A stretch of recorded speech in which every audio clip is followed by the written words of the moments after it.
4:00. That means we gotta get to business for our fives of fans. So here we are. We have fives of fans already. That's exciting. Fives. Yeah. At first I was gonna say dozens, but I think that was even being generous. Dozens might be overstating. Yes. So, Here's Chris Lord. hello. I'm here. Hey, do you know what Batman says before they get in the Batmobile? I do now. I had to be learned about it. He says, Robin, get in the car. Yeah. That's probably one of the better ones, I think. Of the dad jokes. I think I like that's that a pretty good one. Yeah. I think it's a pretty good one.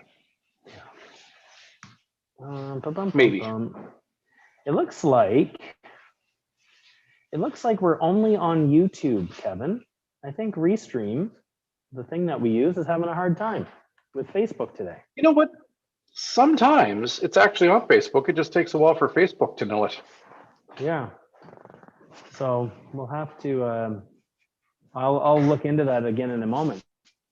But for those of you on YouTube and shortly Instagram, now Instagram. Well, maybe. Yeah. Tell us what's going on here today, Chris.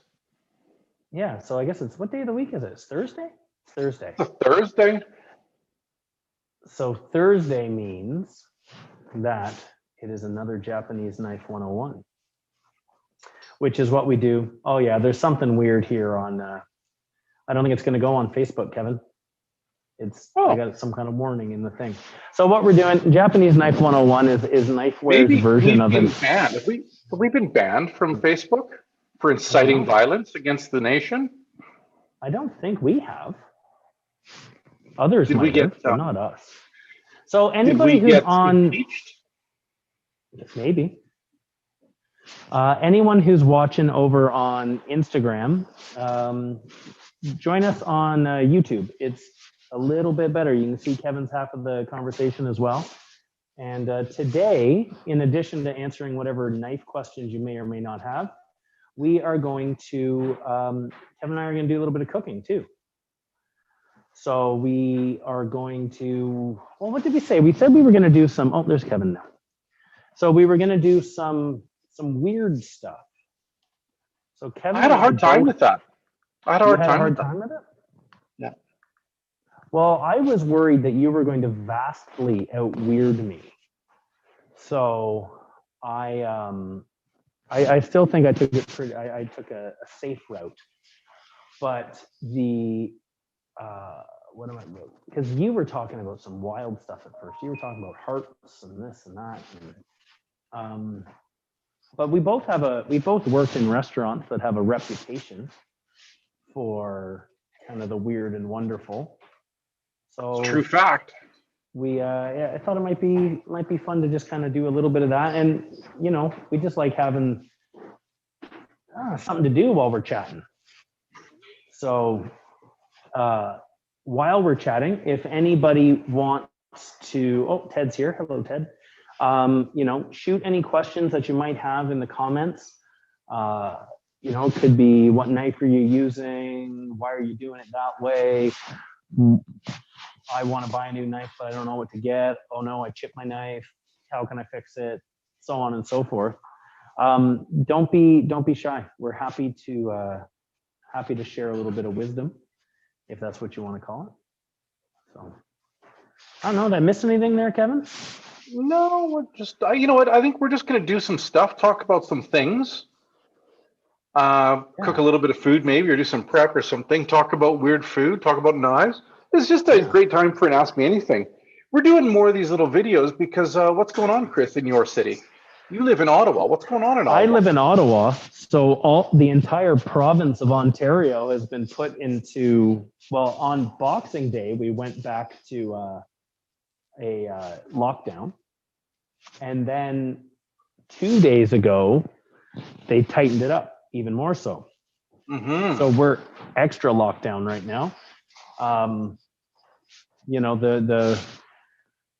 Anyone who can work from home is told to work from home. They tell you don't leave your house if you don't have to.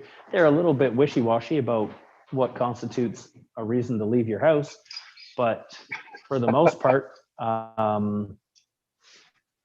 you know, we're just doing what we do. We've got lots of curbside stuff going on, people placing orders online.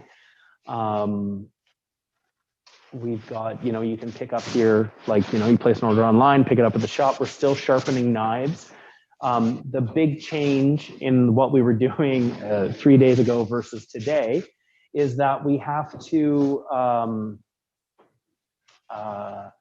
we got to get you to pay for your stuff before you come to the store. So if you need a hand picking something out or picking something up, just give us a call at the shop or send me an email, chris@knifewear.com, and we'll get you all sorted out. But we're not allowed to let you in the store whatsoever. We got a table pushed up against the door so you can't get in even if you forget. But yeah, we can't have you kind of milling around, which is a shame because that's one of my favorite things about working here is lots of fun people come through the door and we get to have good chats and hang out, and it's a bit of a bummer. Yeah, but we get to do stuff and see people. yeah. We did have a question over on Instagram from a fella named John looking for 150 millimeter petty with a budget of about $300, ideally carbon steel. That's pretty wide open, to be honest with you. 150 millimeters. You don't want to spend more than $300. I presume you mean Canadian, because that's, if you had American, you could have whatever you wanted. I would look at Masakage Koishis if we had them. Get a Mabaroshi. A Mabaroshi, yeah, white carbon steel. That's Which one, Mabaroshi? Yeah, I've got a Masakage Zero here. That's 363 for I think it's a 130. So it's pretty close, but super blue carbon steel, stainless steel jacket. It's got a really slick ironwood handle. The more we've been talking about these videos, Kevin, I think they sell me knives more than anybody else. I tend to get. I just gave you a look at my ice cream. I'm making ice cream today. Oh, you're making ice cream. Yeah. Well, I'm gonna braise a lamb neck. I like that. I was having a hard time understanding what was weird food. Yeah, well, that's what Ted asked over on YouTube. He asked what constitutes a weird food or what makes it a weird food. And I think it really, I guess it depends on how you grew up and what you're familiar with eating. Because lots of different things could be a weird food. When I was still working as a chef, I used to do a lot of, and this is something that Kevin and I kind of had an opportunity to bond over a little bit, even before I worked here, was I used to deal with whole animals at the restaurant that I owned. I would order in a whole pig, and chickens aren't like poultry. I don't find as impressive, but I would buy I think it was every 2 weeks I would get a whole pig. Right. And I would, I'd always smoke the shoulders and use those for sandwiches, and you'd save up the tenderloins for a few weeks until you had enough to run a special and all that. So, but I think a weird food, I didn't want it to mean a gross food or something too shock. I wanted to make something today that was something that you might actually try. Because it'd be one thing for us to I don't know, poach lamb brains or something, but that's not really, it's not the most useful information, I don't think, because what are the odds that you're actually going to go do it? So you would, Kevin, but I picked a cut of meat that I really like. So I phoned the butcher that I like. There's a place here in Ottawa called Around the Block. I've got some buddies who work there, and they've always got great stuff. And I just phoned and said, hey, I'm doing a video next week. What's the weirdest thing you've got in the shop right now? So it wasn't that crazy, but they had just had a couple of lambs come in, like they were hanging up on the hook. And they came from a local supplier, just the town's called Osgood. It's not too far from here. I don't know, Kevin, if you really would have had any reason to make your way through there. Nope, But I have no idea what that is. yeah, so I got this lamb neck from a place called, I think it was called Maple Meadows. So it's one of my favorite cuts. I really like it. I like lamb quite a bit.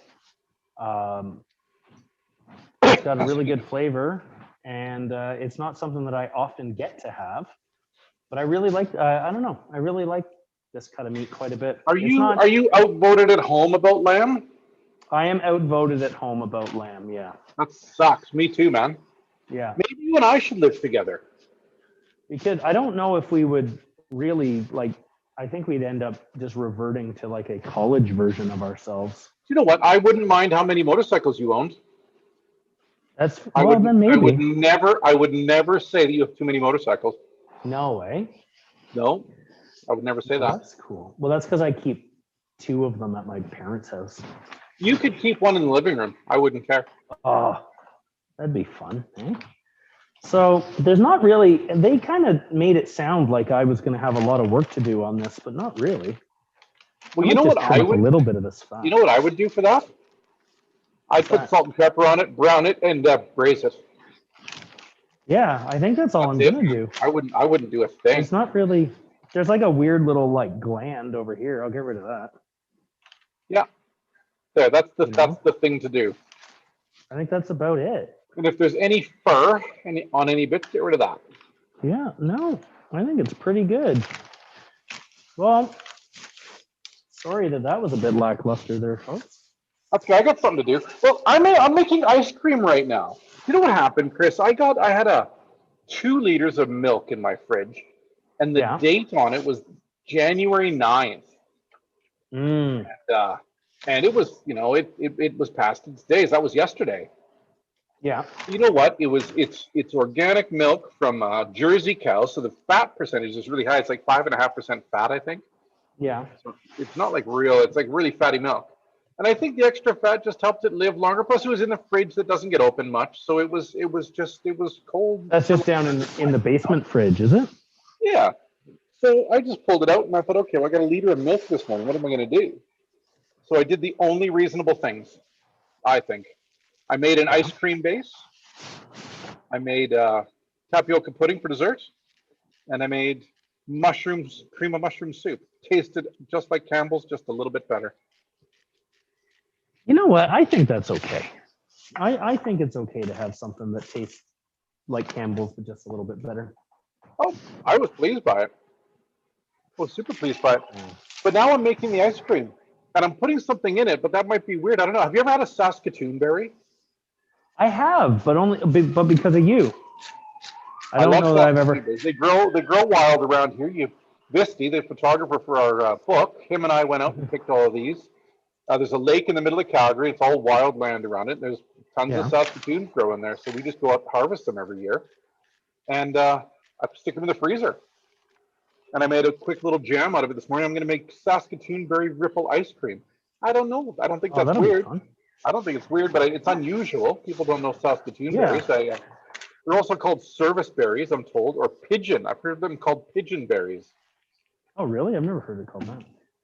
All I know is that you do Pie Olympics all the time, and Saskatoon Berry Pie seems to get a bit of an advantage. Well, it always does, because it's the king of pies. Saskatoon berries have a lot of pectin in them. So they make a great pie, they make a good jam, and they're going to make great ripple ice cream. Or I should probably put some vanilla in my ice cream, huh? Maybe. That'd be all right. Yeah, I think I'm going to do that right now. It should mix up, hey? Yeah. When I worked at the gastro pub, Adriana used to make this cheesecake ice cream. That was really, really good. It didn't just have like chunks of cheesecake in it. She made some sort of cheesecake base. That was, it was awesome. This is how you set up. This is how you turn a knife store into a camp kitchen. apparently. Oh yeah, good. We need to see that. Yeah. Well, you know what I have? I have some other things here. I've got lardo. So I made this lardo. Okay. This is just the back fat of a pig I butchered recently, and this is the lardo. This is the back fat that's cured. Put a bit more sugar in this one than usual, and I know that because I tasted it and I thought, oh, it tastes kind of sweet. Not a bad thing. If I can get fresh walnuts, one of my favorite things to do with the lardo, this cured fat, is just thin slices of it wrapped around a fresh walnut you've shelled. It's such a good little treat. Yeah, I haven't had that, but I've read about it. We've got some good conversation going on in the comments so far. Maybe I'll just do a little fly through here. TJ Ronan is saying thanks for doing the live chats. They appreciate it during the interesting times we are all experiencing. You know what? The goal, TJ, is to keep Kevin and I occupied as much as it is to entertain you. So it's a kind of a win-win for us. And then Fred, our friend down in New York, is asking any suggestions for what to do with a head of cauliflower. I think he's in Philly. I think he's in Philly. It's the other guy's in New York. He joined our video one time. Can't remember his name though. Minority Report Eatery, that fella. That's right. Fred wants to know what to do with a head of cauliflower and a few ounces of golden oyster mushrooms. And his dad used to have to eat lamb's brains as a kid and would get smacked or sent to bed if he didn't. Well, you know what? That's like pea soup when I was a kid. If I didn't eat pea soup, and there's something about it. You're really muffled there, Chris. Oh, am I? It's probably because my microphone got caught in my shirt again. That'll happen. Better? Yeah, it's good. It's probably instantly better. I don't know, for cauliflower, I just cut it into florets and toss it with some olive oil and salt and pepper and put it into a really hot oven. So it gets super, like it browns up a little bit and gets kind of crispy. You know, last time I bought mushrooms and referred to it as an ounce, I made tea out of it and had a really wacky evening. Pretty wild weekend, eh? Yeah, laughed a lot. I laughed a lot. Steve is saying Ted Lane says golabki and salad olive is being cooked here. Not weird, just yummy. I think he forgot to put the letters in the right order for those words or something. Do you know what those words are? Ted Lane, you have to tell us what on earth you're making. I have no idea what that means. Yeah, that's news for us. Yeah, I don't know what that is. Run out of gas. This stupid thing already run out of gas. No, I just let it go out. The ice cream's looking good though, Chris.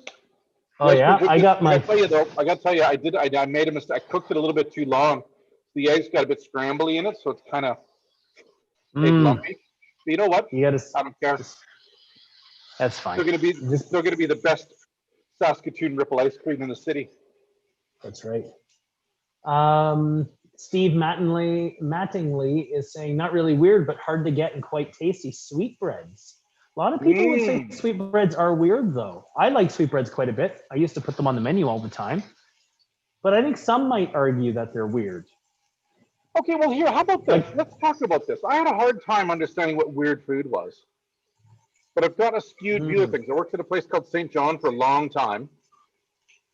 And in St. John, we cooked everything but the oink. Like, I have cooked more bone marrow and hearts and livers and kidneys and tongues and spleen and tails and ears and pig's feet and whole lamb's necks than probably anybody you know. Yeah. Right? Probably. I've done a lot of that. So much so that it's not even weird to me anymore. So I think there's a lot of those things. I think a lot of offal or organ meat are weird for people, possibly. But I don't see it as weird. Like, I was thinking, what's weird? Because I've done lots of travel and I worked at St. John. So my idea of what's interesting or weird has maybe changed, right? Like I've eaten, like in Syria, I was at a wedding in Syria.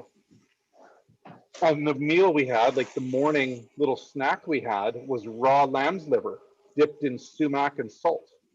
Oh, wow. And that's kind of like a good luck thing. It seemed like it was supposed to be like a pre-wedding meal, this raw liver dipped in sumac and salt. I have no idea. It was okay. It was quite irony. It was quite blood Oh, I tasting. imagine. It wasn't my thing. Thank God there was salt and sumac, Mm, right? Because that kind of balanced things out a bit. yeah. Yeah, it's funny. You need sometimes like when you've got those real strong flavors, you just need to dump salt on it to make it a little easier to get along with. Yeah, salt kind of cuts through it all. How about this? In Japan, you and I have been in Japan a few times. Like True. something I eat every time I'm in Japan is basashi, which is raw horse sashimi, Mm-hmm. right? I didn't get a chance to Probably have that. That's more of a Kyushu thing, isn't it? it is. Oh, that's right. You didn't. Oh, that's a bummer. I did get to have. I did have Kujira, though. Oh, where did we have Kujira? That was in Tosa, I believe. Remember, or Oh, was it Kochi? No, it was Kochi. Remember, we spent the night in Kochi. I barely remember this dish. I had to. That was the night where we had Sheba with us, and we had we did really go a little. We got a little wild. And remember, we found like some gyoza stands that was in the middle of oh, it's in the middle of the street. of an intersection. That's right. Yeah. Yes, we had some. Those were good. I think those were needed. We had lots of tataki that night too, since that's the Yeah. area was famous. That area was famous for tataki. Which I thought was interesting because you see tataki on a lot of menus around here. Anyways, I don't know if you get it as much in Calgary. Oh But yeah, you see it on a lot of menus, and it's not the same thing at all. not even similar. No. Yeah, tataki is more than just seared fish stuck in a marinade. Apparently, it's not even seared at all. They cook it over this super smoky fire. Yeah, like right And in the stuff place. hay They on make it, I think. they make a fire out of hay, out of straw or hay, and they have Yeah. and they put the tuna, or that's the tuna. It's katsuo. What is that called? Bonito. They put the Yeah. bonito loin right in the right in the fire and the smoke of the hay, which is exactly everything different than I do when I'm cooking over fire. Yeah. And it gets this really hay, smoky, acrid taste on the outside, but it works. It works somehow with the fish. It's great. And then it's taken off and sliced. It's still raw. It's just got a bit of smoky hay burn on the outside. And there was a vinaigrette, wasn't there? But what was it? It was like soy and vinegar, and that was it, I think. Yeah, it's like a ponzu kind of thing It that was they ponzu, that's right. It served was on. ponzu, that's right. Yeah. And there was garlic in it. There was like raw garlic in it. Yeah. We got Anyway, a couple delicious. other like Delicious. some other what else are people making right now? Well, TJ's asking us about Hinora, Mitsumi Hinora. What do we think of his knives? Do we have any in stock? I don't think we have any Mitsumi Hinora, but that's something to keep an eye out for the garage sale.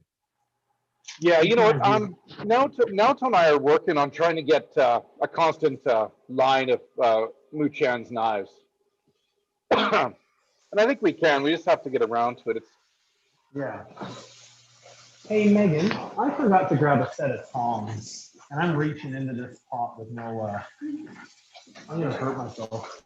Meki, I don't know if that's a boy or a girl, but Meki says, I'm joking. Meki works with us. I think he's a boy. That sounds pretty good. I'm making blackberry mead. RN. I think Yeah, we were great. talking about that. I was chatting with him on Tuesday, and I don't know. He said that he had the beer making equipment already, but he on a whim bought like 12 pounds of honey, like ordered a bunch of honey. He's just going to make mead, is he? That's strange. I guess so. Kind of fun, no? These tongs are intense. Hey, look, our buddy, our buddy Dustin says, I have a friend that smoked everything in hay for a while. Yeah, there was. How I remember. How very Shikoku of you. Yeah, there was. I remember. No, I haven't bought one in forever, but you remember Art Culinaire, that magazine? Yeah. There was I remember there being an issue once where everything was like cooked in hay. You know how they always had like a theme kind of thing? Yeah, there was one there that had everything had hay in it. So, Hey, here, how about this, Chris? How about this? Let's do it. Let's do a quiz. People can chime in. I had a hard time understanding what is weird food. Yeah. So yeah, why don't you guys chime in? Anybody that's watching, and just give us a W for weird and an N for not weird. Okay. How about this? Raw lamb's liver with sumac and salt. I would give that a W for weird. You think that's a W? You think it's a weird one? Yeah, I think I'd have a hard time eating raw liver. Derek Brown says he's worried about your fire alarm going off. Oh, it might, Derek. You never know. Look at that. Fred says that's weird. Okay, how about this? How about Basashi? Raw horse. Thinly sliced raw horse. Where do we sit on that one? And then what do they serve it with? It's always fresh grated ginger and garlic and negi, or those green onions, right? Yeah. And then you dip it in soy sauce. You get some really strong flavors with it. Because the Oh, we got a couple weirds for horse. No, I think those weirds were for the raw liver. For the liver? Yeah. You see, around here, you do get some more, like, and now it doesn't happen often. It's not like a huge, but some restaurants will serve horse around here because you can get it from Quebec. But it's not common. Like most people, like, and you always end up in the newspaper if you put it on your menu. So the store is going to smell like lamb after this. I don't know how I thought I would do this stuff. Well, you're an idiot. That's kind of what I like you about. Derek says horse tartare is not weird in Montreal, and that's a fact. I've had it a couple times in Montreal. Yeah. Bookham Dano says that raw horse isn't weird. Well, Bookham Dano girls, I like you. Yeah. Donkey. Now, I've had donkey before, but I had it in Spain, and it was in chorizo. Oh, okay. Yeah, I've never had that. I had horse. I think I was in school, and then I've had it as tartare once or twice, but not a ton. There was a couple, like, Don Penny had mentioned, scruncheons, which are a Newfie thing, which is salted back fat, which a Newfie would just call it salt pork. And you render it out like lardon, so it's super, super crunchy. And then he's also saying you used to have chicken hearts every year on Valentine's Day and rabbit for Easter. That's just because Don Penny is a bit macabre, I'd say. But when I worked at St. John, and every Valentine's Day we always had heart. We had braised stuffed hearts, lamb hearts for a main, and we always had ox heart for a starter every Valentine's. I had heart when I ate at I had heart at St. John.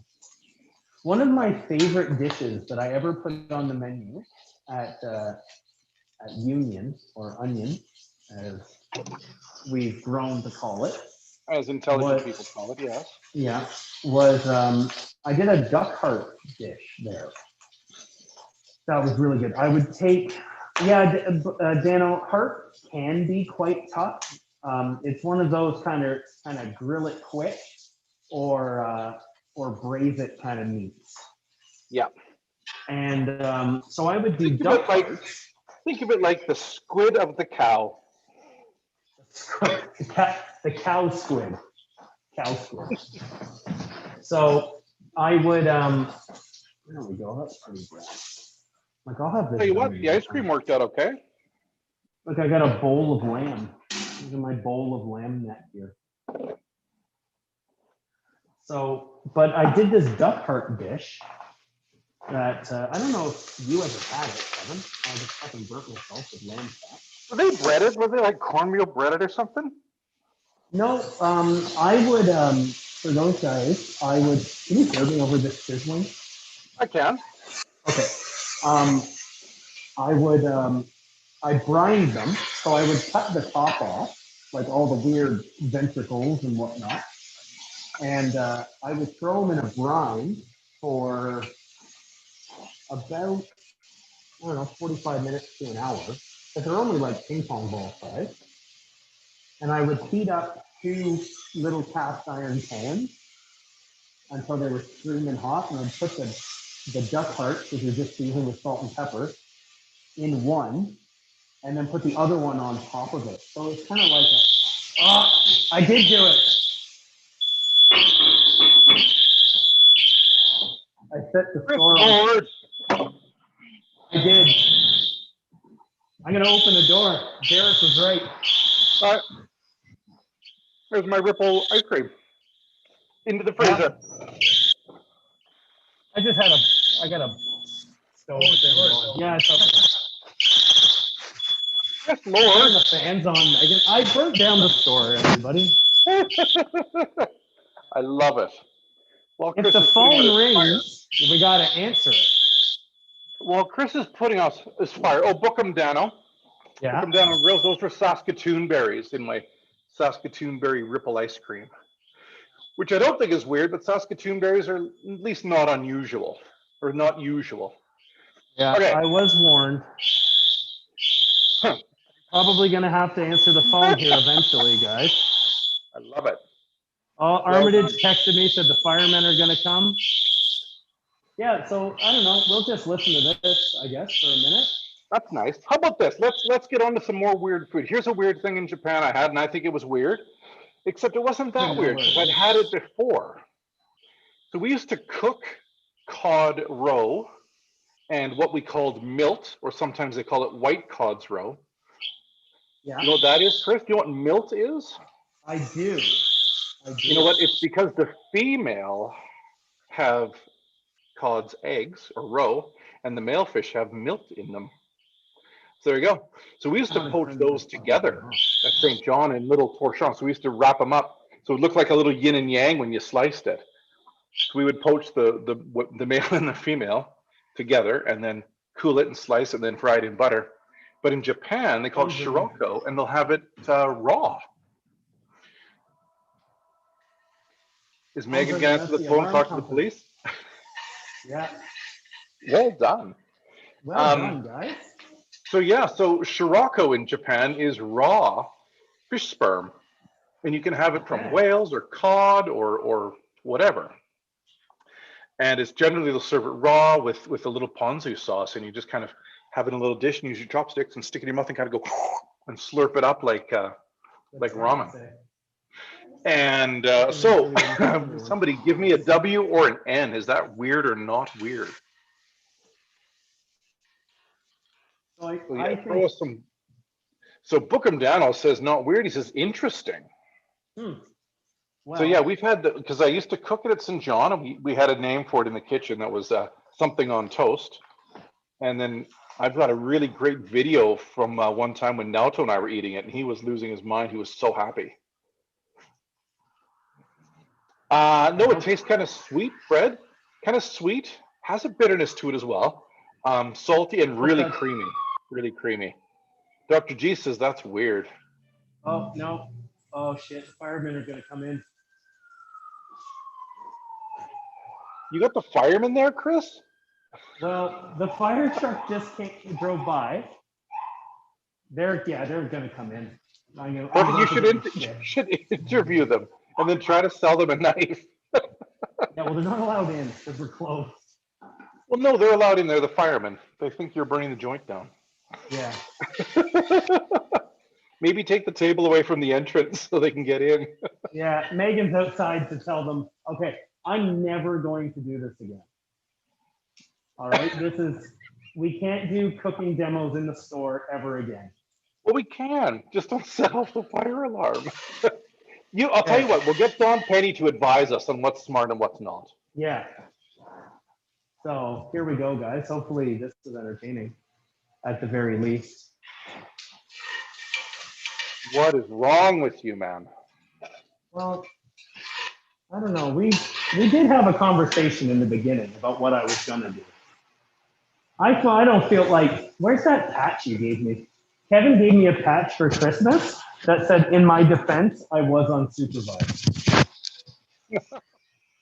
So I think that is going to play a role in this conversation. I'm about to get yelled at by a fireman.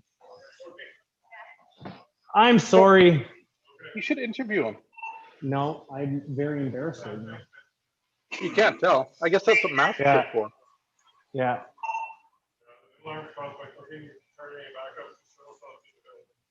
Yeah. Oh my God. Show us the fireman. Show us the fireman. Yeah. And a think great I'm and about to horrific get says, a what a real great lecture. response time. Yeah. Here, you guys just stay put because All right, well, let's we're have doing some like a more. live stream thing because we were closed. But okay, no, I'm not asking you to stay put. Okay. Oh dear. Okay. This is how live Okay. events go with us. All right. I'll just shut it off. To sharpen a knife, it costs between $6 and $15, depending on size. Sorry, somebody There we asked if, what it costs to sharpen a knife. Okay. Between $6 and $15, depending, excuse me, depending on size and how much work it is. So if it's a Japanese knife, it costs a bit more money. If the European knife, it costs a bit less. You do it all by hand and usually have 2-day turnaround time. Sometimes we can So we've sharpen got while you wait. like, well, horrific. The fire department is right around the corner. So. Fantastic response time. Yep. Wow. Yep. Derek says this is one of the most insightful 101 sessions he's ever had. Yeah. We're gonna bring the police in next time. Oh man. This is a bad one. I'm sorry, everybody. Chris, how about Megan this? Megan can barely keep it together. Is Scirocco raw cod sperm weird or not weird? It's delicious. Will it make everything go away right now? If I just ate it, would this have not have happened? Do you think? Yes. Yes. Okay. Yes. Oh shit. Oh, somebody on Instagram was saying, what happened? What happened on Instagram, in case you weren't seeing us then, Chris had decided he was going to brown a lamb's neck in some fat, and it set off the smoke detectors, and the fire department showed up. Yeah, and I just got lectured pretty hard. I was told that we're not supposed to cook in here. So, Oh, well, you should have interviewed him, asked him why not. No, he wasn't having any of it. Alex Duffert. Duffert, is that how you pronounce it? Yeah, that's correct. Alex Duffert, who works with us, his name is Dufour, asked if we've ever tried puffer fish. I know I have several times. I think you did one time with us, did you not? No, I didn't get a chance. I wasn't in. Well, here, I'll tell you about puffer fish. Here we go. Like the times I've had puffer fish or blowfish or what's it called in Japanese? I can't remember now. But anyway, I've had it a few times, and you know, this is the one that if you cut it wrong, you can poison yourself. Right? There's a toxin in the liver and all the organs, and there's a toxin in part of the skin as well. So I've either had dishes of that fish either as an entire meal where they take one fish and then they serve you 10 or 12 courses of that fish, right? Or I've had it as like a piece of another meal, right? Where you would just get a sashimi slice, or you would just get the crispy skin or something like that. You should offer the firemen some French fries cooked in duck fat. They're gone now. Oh, that's because we are getting a fried chicken next Saturday. Do you remember when we said we were going to do fried French fries and then we didn't, and then people still bug us? That was like 3 months ago. So good job, Dr. G. Fugu, thank you. God, I couldn't remember the name of pufferfish. Fugu. Yes, I've had fugu a number of times. One of the courses is burnt fugu fins in sake. Not taste good. It's not taste good, but it's like an insurance policy because the carbon in the burnt fish helps purify your body of toxins. So it helps you if they poison you, I'm told. Somebody on Instagram is saying, are you the owner of Knifewear, Chris? Me? No, not me. I am. Kevin I am. That's why you can tell, because I'm wearing a camouflage baseball cap that says Sangudo Meats. Hey, I've got something for you guys. I'm wearing my favorite Sangudo Meats hat here, and the phone number's on the back. So you could call our friend at work. His name is Jeff, and you can ask him all kinds of meat questions. Oh, no, leave it, man. It's fine now. You should call him. Jeff's number is 780-785-3353. Sangudo Meats. You can call him and ask him lots of questions. Say, I heard some guys doing an ad for you on TV. I'll just put that in the comments. 780, Chris, so if you want to call Jeff Singer, yeah, I'm giving you his phone number here off the back of his hat. There you go. So we can call Jeff Singer anytime we like. Yeah, that's the dude. I'm just trying to like distract from me. Chris, it's over. It's the internet, man. People forgot that the fire department came because you don't know how to cook. I think the fire department came because I can. Now it seems that, okay, so in case anyone is curious. Curious? Apparently we're not supposed, well, furious maybe. We're not supposed to cook in the knife store. Well, how else are you supposed to braise a lamb then? I don't know. I got a fire extinguisher. Did he say he was going to tell the mayor? Oh my God, he's going to tell, well, if he tells the mayor, then fucking nothing will happen. So he may as well. What if he tells your premier? Oh, he'll tell me to stay home. Unless you go out. Unless I got to leave my house, I won't be allowed to leave my house. I'm pretty sure that's the rules here in Alberta too. Stay at home unless you're going to leave your house. And then after you leave your house, you can go anywhere you like Hawaii is fine. But stay at home or not. Or not. You know what? Do what you like. Do what you like. Someone may or may not yell at you. So I'm just going to tell everyone what I've done. I've done it really quickly. Okay. I had a lamb neck. It came from my friends at around the block. I seared it in this. Is that when did the fire department come? After I took it out of the pot and put the vegetables in. Okay, so you seared it, and then the fire department came, and then what did you do? And then I stirred the vegetables around a bit, and then the fire chief, his hat said chief on it. Oh. He told me that I'm not supposed to cook in the store. So I told him that I would turn it off, and I took the pot off of the burner, and then they left. Now I've obviously then clearly the pot is still off the burner if he's gone and you're still there, right? Yeah, so we're not, you know what, I'm not cooking this lamb neck any further. I did not add tomato to the pot and some water to almost cover it, and halfway up. And I did not throw a bunch of thyme and parsley stems in it. And then let it simmer away for, I don't know, a couple hours. Chris, JM Hurley, JM is asking, did you get fined? I didn't get fined. I got a real hard finger wag because I apologized. Yeah. Often just. He was not impressed. I hope I do not see this man on the street. He did not like the look of me one bit. It also doesn't help that I look the way I look. This is not one of those times where being real scruffy and heavily tattooed is helpful. This is one of those times when you get scolded extra hard. So, did you show him your knuckles? Did you say, hey, look at my knuckles? I got tattoos, buddy? No, I think that's when the fine would have come. What do your knuckles say? Do they say something like, how are you? Have a nice day? Yeah, have a good day. It's backwards on Instagram. I don't know if it's backwards on the Zoom. Well, show us on the Zoom. No, it says, who's next? Yeah. What on earth would you get that tattooed on your knuckles? I don't know. A young version of me thought it was a good idea. You know what? I've got a dead fish on my hand, so everybody's allowed to make really stupid decisions at some point. Yeah. You just make poor choices. You get tattoos with a girl's name and like a lamb's heart with flames. You're allowed to do that. Yeah, I need a drink. Do you? I'm stressed out now. Well, there's booze downstairs. There is, but I got to get home too. So, my God, Chris, we're just talking about nonsense. We haven't even talked about weird food. Okay, here we go. Well, we did. What are more weird foods? How about this one? Here's a favorite I have in Japan all the time. Raw chicken.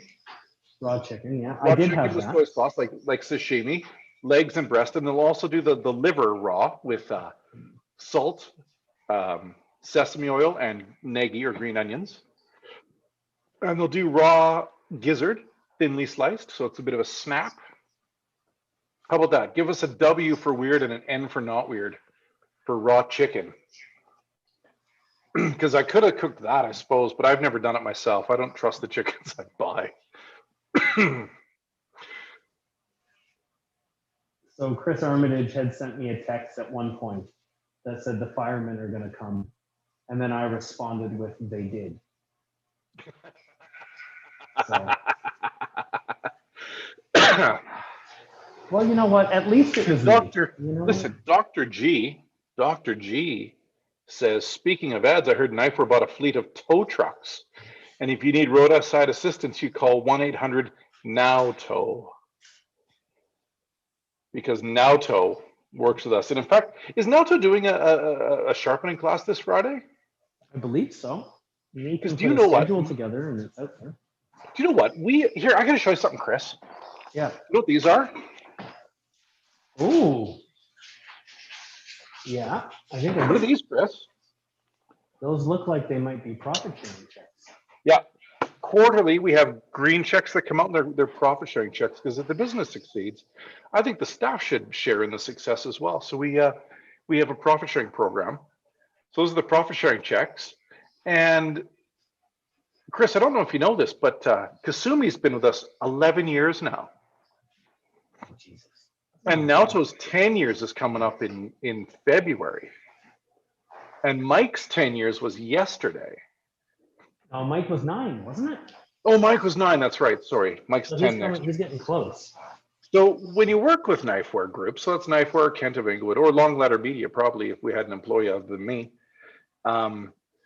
we would give you a 3-month paid holiday on your 10 years. Yeah. Because I think people deserve a break. They deserve a nice long holiday. If you've been at the same job for 10 years, you deserve a 3-month break, I think. And Kasumi could have had it last year, but she didn't take it because the world was on fire. And Naoto gets it this Like year. the Ottawa store.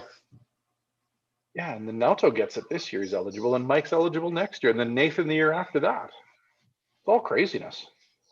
That's nuts. I know, but I got a maybe few to go. if we pay people living wages, treat them well, and give them profit sharing checks, and let them act like humans at work and treat them like humans, maybe they'll stick around and like their job. Something we're trying out. It might be a crazy idea, but it seems to work so far. So far, so good. Oh, man.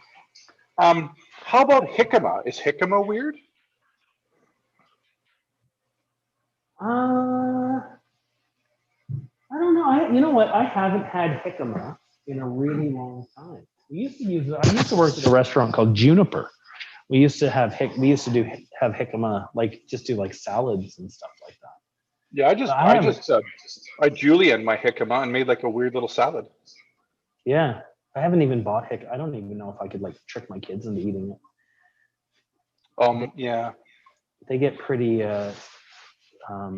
suspicious. You can lie to them about what it is too, right? I often do, but that's only going to get me so far, you know. I often do. Remember that time? Remember that time that I said this to Alex last week. I'm gonna throw this out because we got these Traeger grills, and I've been using mine in the back parking lot. And I said to Alex last week, I said, "How long do you think until I get accused of burning down the grill?" Because I'm always using a smoker or something. And now I think today is the day. You know? Yeah. I'm gonna have a hard time dropping this one, everyone. You're gonna have to listen to me go, but because I'm in some form of shock over here. Did I tell you about the time I almost got in a fist fight in front of the shop in Calgary? No, maybe. I was out sweeping the sidewalk in the front of the shop. And about 2 months earlier, I'd fired this kid. We hired this 18-year-old, and he was only supposed to work Saturday, Sundays, right? Yeah. And he would show up stinking of booze and drunk or hungover and just useless, right? Yeah. We just let him go. Like it wasn't a good look. It was just he was just showing up and not doing a job at all. Yeah. Just a wasteoid. Just being hungover and stinking of booze and not doing his job and being late, So we just got rid of him. And then one day I'm out sweeping the front steps or the front sidewalk in front of the shop. This guy comes up to me and he's really aggressive. And he's not very big, but he's super aggressive. And it turns out it's the kid's dad. And he's just giving me shit. I'll never show up here. You fired my son for no reason. And I actually thought we were going to get into a fist fight. And I thought, this will be fun. We'll have a fist fight. And I thought, I'll just take it out in the middle of 9th Avenue. We'll do it in front of the shop. Like, so traffic stops. And then these people will know that not to mess with me. Get on the news. And yeah, it turns out, though, after I said, well, your son just kept showing up to work drunk and wouldn't do his job because he was hungover. And then all of a sudden, his dad's mood changed. Became rather apologetic and slunk away. So I didn't have to fight. At least there was that. Excuse me. Maybe I have COVID. I don't think so. I'm just joking. Young Hussy on Instagram said Starbucks is closing 300 stores and laying everybody off. 300 stores in Canada laying everybody off. Wishes they had an employer that cared. You know what? It's important. I don't know why employers don't care. Why don't people pay living wages, give people profit sharing, have a health plan? All of these things are the reason why we succeed. We don't hire as many people. The people that are around are happy. Look at Chris. He's not a hostage. No. Is he? Are you a hostage? I'm just worried that my mom's going to watch this. And watch you burn down the building? She's going to call me and give me fire department? Lord, it's time to move on. My mom's going to yell at me. It's time to move on. Do you want to see what to do with a venison heart? So Visti shot a deer this year. Him and I did not shoot a deer. Him and I didn't even bother any deer when we went out the 2 times. But he did manage to shoot a deer early in the year. And I've got the heart in the fridge. We can clean up a deer heart if you like. Yeah, you want to do that? And then maybe I can answer some questions and stuff. Maybe I'll start like, the worst part of it all is I've turned the burner back on so I can simmer the neck. So I put a lid on the pot. You know, that may or may not be true. Maybe I'm lying. You need one of these, Chris. What's that? A Good hood? pointing out. I got a hood behind me. Can you put a hood extractor in the Ottawa store? No, but I put a restaurant extractor in my house, and I still set off the fire alarm because I never turn it on until the fire alarm goes off. But I set off our smoke detector here frying an egg. Like I do it with everything. It's just insane. So there you go. It's like it's threatening me. I don't know what 421 tips is, but I don't know. I think you're in trouble now. Well, it's a good thing I was telling a fib about turning the pot back on, you know? Yeah, well, don't turn it on. That's just a thing not to do. TJ Ronan says deep fried pig's brains, used to do those. And in the south of France, lamb's testicles. You know what? I cooked a lot of testicles at St. John. We called it lamb fry. Yeah, that's not a weird name. Lamb fry for lamb balls. Yeah. Look, come Dano's calling. No one to call. 420 tips on you. 420 tips. I think he's just going to send you some bud.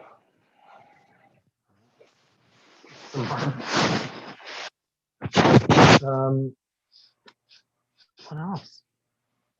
What else we got? Yeah, lamb. You know what? I put lamb fries on the menu once at Union. And it's, you know what? The fire alarm went off when I was talking about the duck hearts. That's what happened. Was that the problem? Well, no, I don't know that that's the problem. But then no one got to hear about the lamb hearts the duck hearts in the end. Oh. Well, I was going to say, I've got this in my fridge. What do you got there? Oh, foie gras. Little foie gras terrine here in my fridge from Quebec Rougy. This is fantastic stuff. And look at that, I've got a fresh loaf of sourdough bread. Is that weird? Is that a weird thing? Does everyone know what foie gras is? Give us a W or an N if foie gras is weird. It's the liver from a goose that's been fattened. So it's in Quebec. Most of the time, it's duck. This one is duck. Yeah, actually, this one is duck. Yeah. Yeah. I visited that. It might not be that same facility, but I went to one of them in Quebec. It was pretty neat. It was interesting to see what's the word for it? Gauvage or I don't know. I can't Horse remember feeding? what. Yeah, but it was they had this like little cart, and all the ducks like once they get to that stage of the game, they stick them in this like little pen. It's like a veal pen. Like they don't really move much.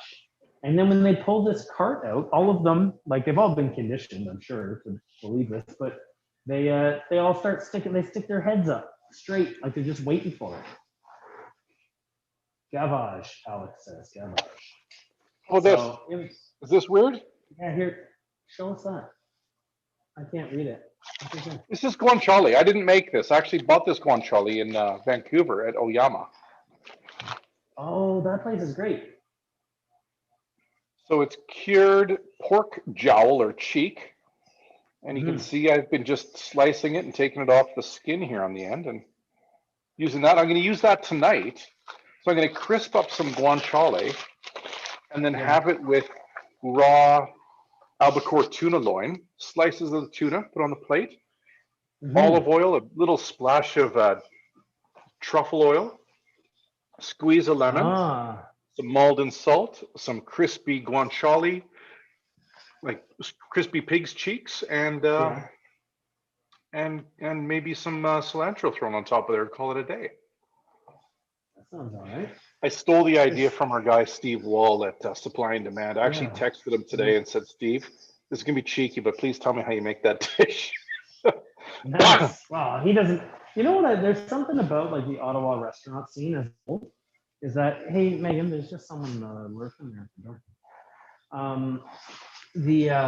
The thing about what I always liked about working as a chef in Ottawa was that if like even if you were a different restaurant, you could call someone like Steve, like generally speaking, for the most part, the cooks and chefs in this town, you could call and you could say, hey, I just had this in your restaurant or whatever, and I really, really enjoyed it. How do you do that? And most people would just tell you. Like it was pretty refreshing. Like I worked in some places where you wouldn't dare, like everything was a secret. You know, like when I worked in Ireland, everything was a secret. No one would tell anybody how they did anything. It was all, I don't know, it wasn't very collaborative.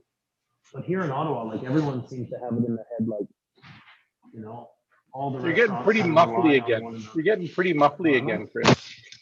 Oh, sorry. Oh, there we go. You're back. Microphones. So, but yeah, no, like you could call, like I used to call like Steve Mitten about different charcuterie things because when he was at Murray Street. And that's he did great charcuterie there at Murray Street. Yeah. So I think he works in Toronto now. I heard he works for the Shore Club. So. Oh, really? Yeah. Yeah. He's like their bigwig chef now. So he's a fun guy. He came out one year and sliced up our Iberico ham one year. Well, that's right. Yeah. That's right. Remember when we used to be able to have parties? Yeah, we wasn't that fun? It was. I don't know how we're going to serve hot dogs now. I'm on a list now. They're going to see smoke come up in the air over here, and they're going to call on me right away. Why have you ruined everything again? Well, if I didn't do it, someone else would have. Are you sure? No.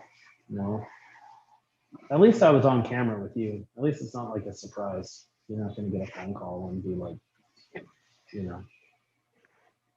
So kind of funny, actually. There was like 10 of them. 10 unhappy firemen. Yeah. So I'm just separating the meat from the skin a little bit on this guanciale. So I'm just going to get some thin slices of this so that I can crisp it up tonight for my albacore tuna yumminess. What would you like, are you going to hang on to that skin? Like, what would you use that for? I have no use for that skin. You'd always chuck it in the freezer and save it for like the next time you make some sort of soup. You just throw it in the soup, unless it's like kind of funky. It's kind of got that funky. Well, it's not sticky. It's got kind of that. Yeah, it's kind of got that funky taste that I want to cut it out of this. and I don't want to eat I it. understand. Yeah. Sometimes cured stuff. I think the flavor actually that I'd be looking for is actually just called old. Old. It's got that old flavor. You know what I mean? It just kind of has that old flavor. Yeah.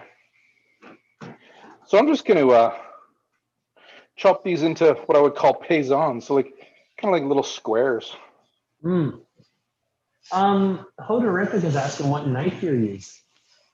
Oh, it's a Shigeki. This is a Kobayashi.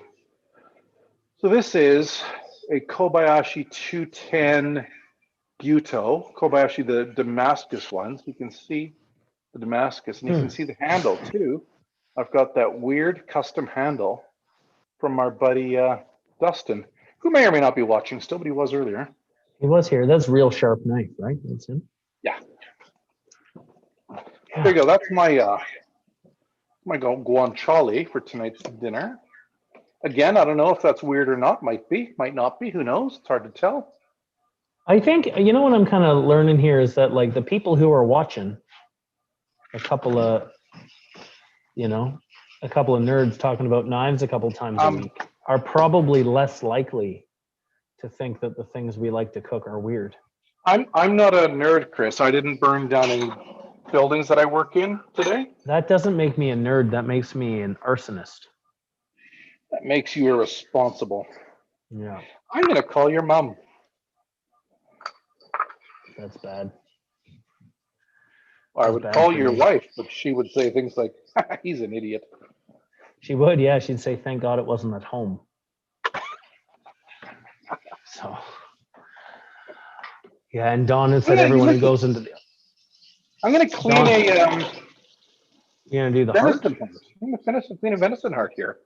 That'll if be you're cool. into that. Yeah, do it up. Maybe I'm going to use my Fujiwara petty that has the venison antler handle. Ooh, a little bit of a theme. That kind of seems like the right idea, doesn't it? Yeah, it's fitting. Just put that there for your enjoyment. I'm going to be honest. I didn't even know we had a smoke detector in here. I suppose you have to have one. You have to have one. I just didn't know. I don't know where it is. Must be hardwired, because if you haven't changed the battery in 6 years and it still works, it's got to be hardwired. I think I see. I'm not sure if the thing I see on the wall is where the noise comes out, or if that's what ratted me out. Okay. Even Megan's laughing. Megan was here. Yeah, Megan is really. She saved the day today. Yeah. But you ruined the day, so there's that. I ruined it. Well, you know what? You can't save it if no one ruined it, Kevin. Oh, if there were no villains, we'd have no heroes. So it's all a part. I'm just playing my role, I guess. So you're helping Megan out. I'm helping. You know what? I'm just propping Megan up. That's what I'm doing. So here's the heart, right? And we've got a bit of a clot in there. We'll take care of that. So we've got a little bit of fat around here that we're going to trim off. And if you look at the heart, it's built into different chambers. So we're going to try to cut the chambers off. I'll show you. We're going to cut the chambers off. And then we're going to end up with like 4 or 5 little steaks. Let's call them steaks. And then we're going to thin slice them from there. So I'm just kind of cutting through.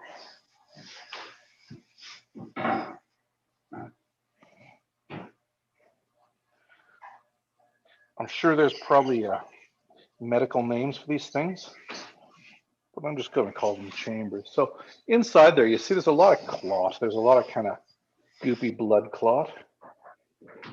Because Visti, our man, actually shot it through the top of his heart, almost like he knows how to hunt and kill an animal. We're just going to cut some of the stringy bits off. A bit of that blood clotty stuff out of there.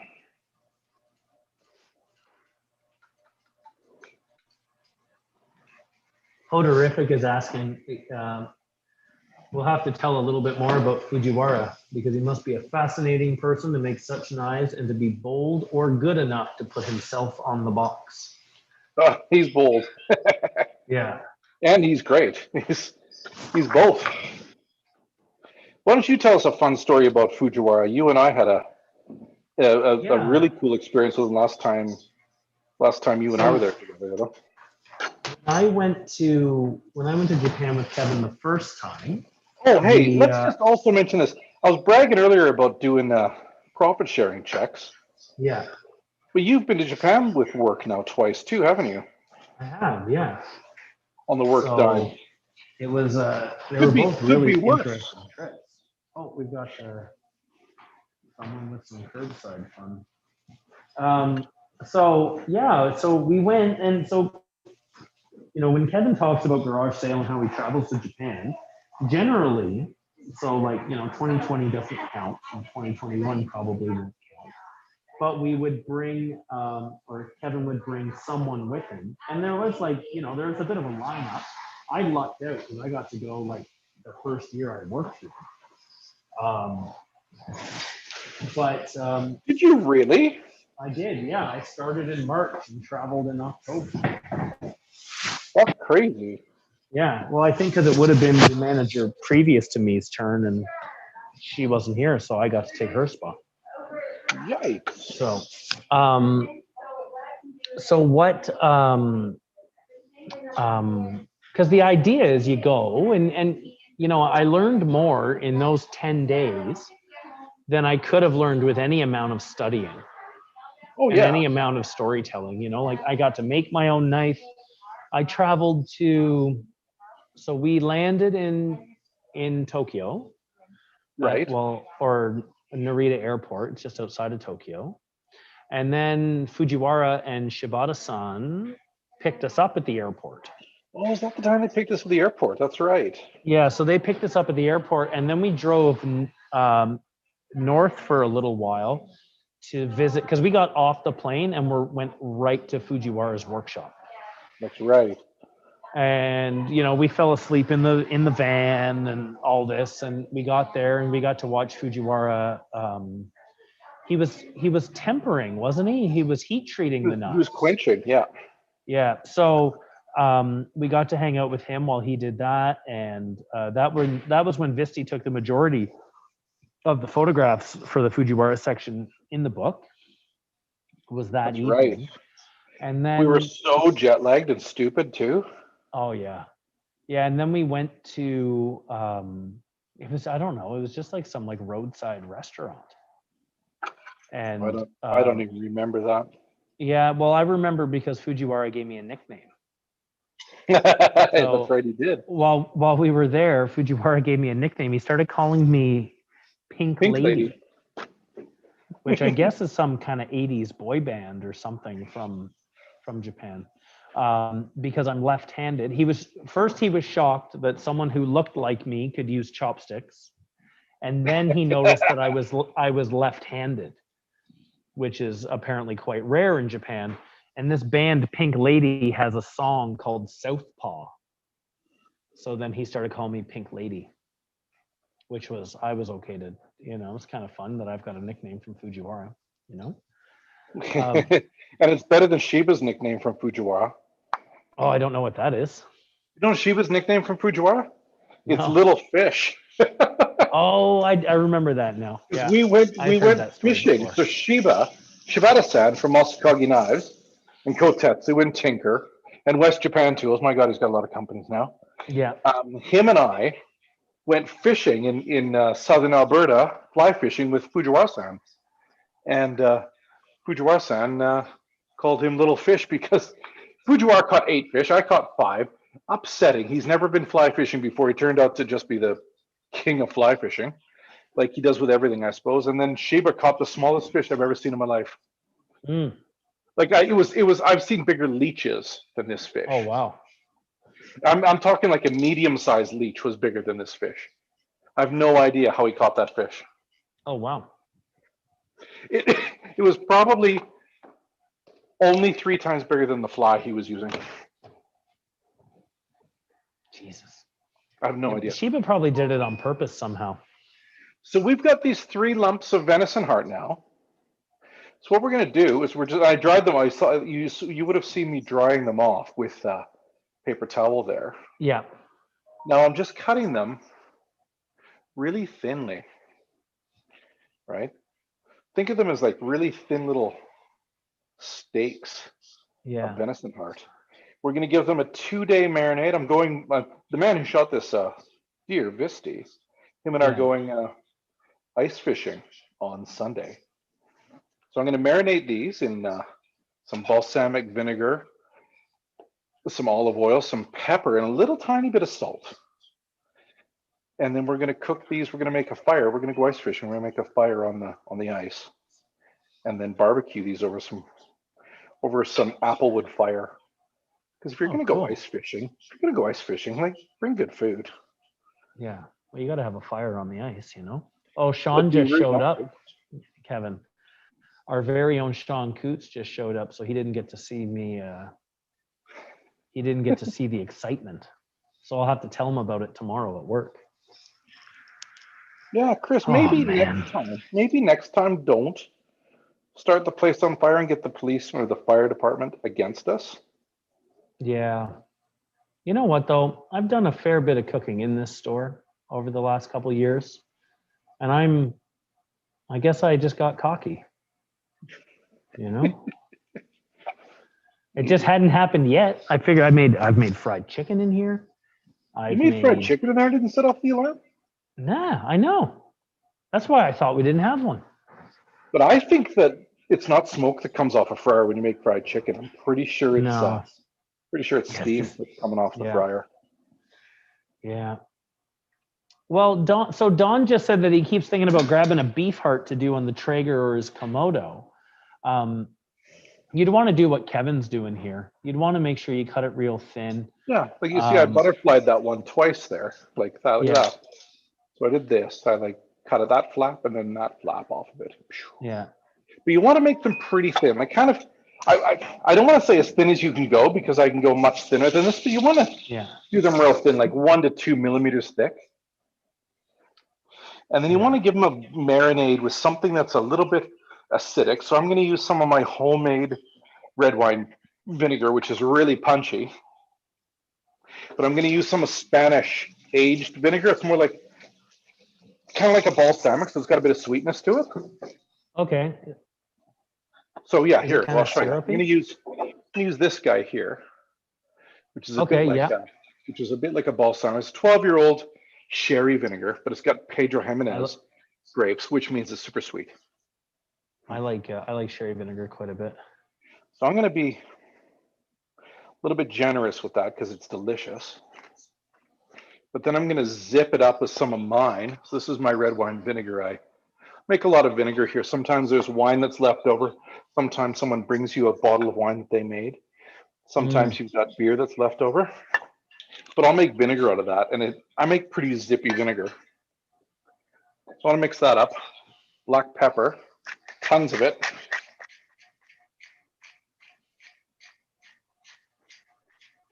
If I had parsley stems, I'd throw a bunch of parsley stems in here too.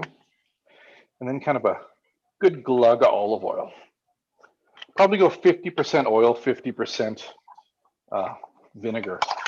You know, I've always done something similar too, because in school they always told you, like, well, when I was in culinary school, they'd tell you that like a vinaigrette or a marinade is like a 3-to-1. But I find it's never enough vinegar. I guess maybe you do that if you're using like kind of cheap, shitty vinegar. When I went to school, they would say if you're doing brontosaurus, do a 3-to-1. But if you're doing a mammal, you can probably go less on the vinegar. Because mammals were just invented when I was going to school. Oh, nice. Yeah, it was mostly, like obviously it was mostly brontosauruses. Yeah. Which is not a real dinosaur, by the way. It's not? That's it. So that's my heart there. And all it is like I said, 1 or 2 millimeter. Well, that was a fat one. I'm going to show you that one. That's not good. But 1 or 2 millimeter thick, little fat-free steaks of heart. Balsamic, red wine vinegar, too much pepper, olive oil. Boom, done. Well, I was going to put some salt in there too. I said. I find the salt helps make it a little bit. Yeah, I find the salt helps make it a bit tender. Right. And just give it a good mix. And what's today? Thursday? We're going to eat this Sunday at lunch, right? And the acidity is going to help break it down a bit. The salt's going to help carry the flavor into the meat and pull a bit of moisture out, which will also get it a little bit tender. And when you cook these, you want to cook them like medium rare. So you just literally want to put them on the grill, probably 10, 20 seconds aside, depending on how So hot you're gonna your have grill that's gonna be like super hot then. That's gonna be a really hot fire. Oh yeah, super hot fire, 10 or 20 seconds on each side. You know you've succeeded when you put it on the plate, and then after about 20 seconds of sitting on the plate, a bunch of the liquid bleeds out of the meat. That's when you know you did it. Like when you're resting it, if it bleeds out while you're resting it, you nailed it. That is the perfect way to do that. So Chris, is that weird or not? I don't think that's weird. I would eat that. Does weird Like mean that? inedible or does weird mean unusual? That's what I mean. I had a hard time understanding. Yeah. What is weird? What's a weird thing? Like Yeah. this is weird. I let flour and water rot in my house, and I make sourdough bread with it. Well, So I've Dano got says some not flour. weird. I got some flour and water rotting in my in my cupboard here. It's in my pantry. So I can Well, find Sean it. says he'd eat it. Sean says he'd eat it, and that's he only says mayonnaise is weird. Weird. Sean has a thing about condiments. It's he just doesn't like them. So Here's Dawn, my mother. So this is what I make lots of things out of: pancakes, waffles, bread. yeah, It's just rotting sourdough. That was a big flour thing and this water. year.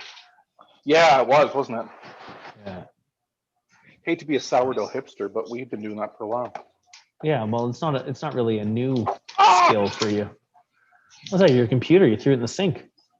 No, it was Instagram. I threw it in the sink. Ah. It's my telephone. I'm trying to actually break my telephone by throwing it on the ground. Lols. Yeah, well, Dawn is saying there's probably a lot of things common in Newfoundland that seem weird to mainlanders, like cod tongues. I think Newfies just eat all the cod tongues, and no one gets a chance to try them. Well, I've had cod tongues. I don't see the appeal. It's fine. Yeah. Hot. There's some other things too, like my grandfather really liked seal. Flapper pie. Yeah.